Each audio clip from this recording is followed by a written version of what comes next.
Сайн байна уу, намайг Хулангаа гэдэг. Сүүлийн 10 гаруй жилийн хоол зүйчээр ажиллаж байна. Мэргэжлийн хоол зүйч. Ер нь бол хүүхэд олон спортоор илүү дагнан ажилладаг. Ер нь бол эрүүл зүй хоолт гэдэг бидний бодчихснаас илүү амархан л та. За жишээ нь хүнсний 6 бүлэг байдаг. Уртарааны бүлэг бидний мэддэг гурил, будаа, түнс гэдэг ордог тийм мах.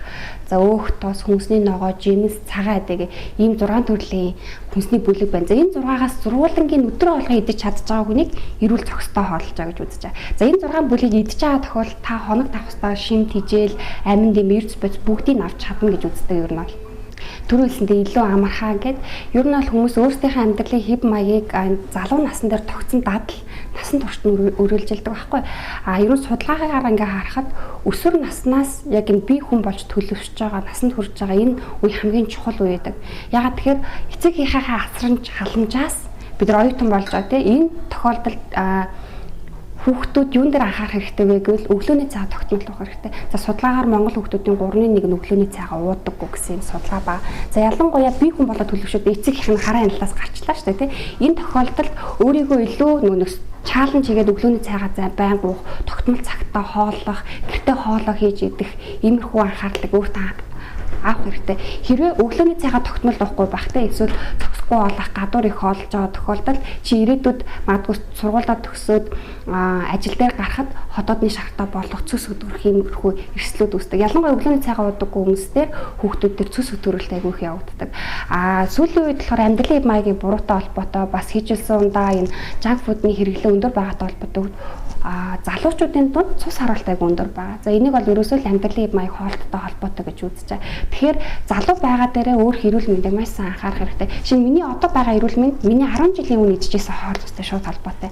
Гэтэл миний одоо идж байгаа хоол хүнс чинь миний 10 жилийн дараах эрүүл мэндийн байдлыг шийдэж байгаа байхгүй. Тэгэхээр өдөр болгон таны юу идж байгаа ч айгүй чухал байдаг.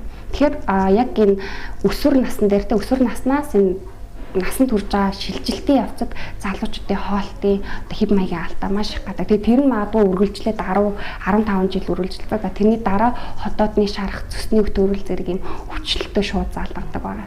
2013 онд 2014 онд дэлхийн үндэсний жоохон байгууллага оюутнуудад илүү анхаарал яг ийм тодорхой хэмжээний судалгаа хийжсэн л да. Тухайн үед болохоор оюутнууд өглөөний цайгаа уухгүй тий.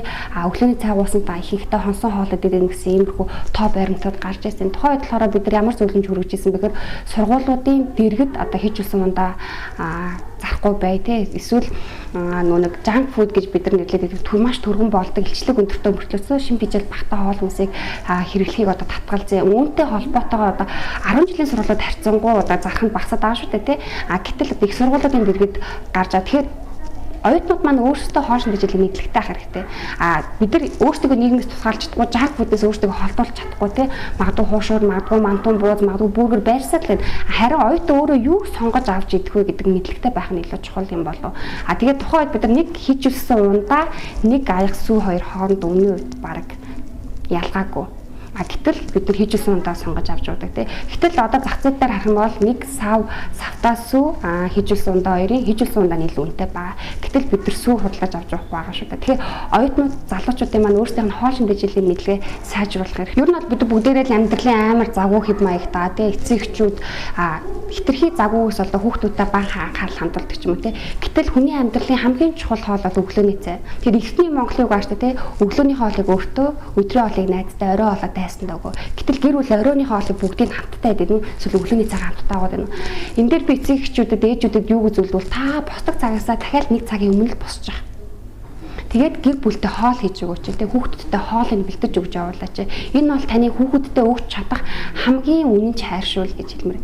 Өглөөний цайгаа ууцгаа тэгээд гэртээ өдрийн хоолыг бэлдэж авч яваарай л гэж зөвлөмөрөө энэ оюутан байх хугацаа яг үндэ айгу богино хугацаа ахгүй амьдралынхаа 4 жил энэ хугацаанд эрүүл мэндэд илүү анхаараарай л гэж хэлмээр байна да. За баярлалаа. За баярлалаа.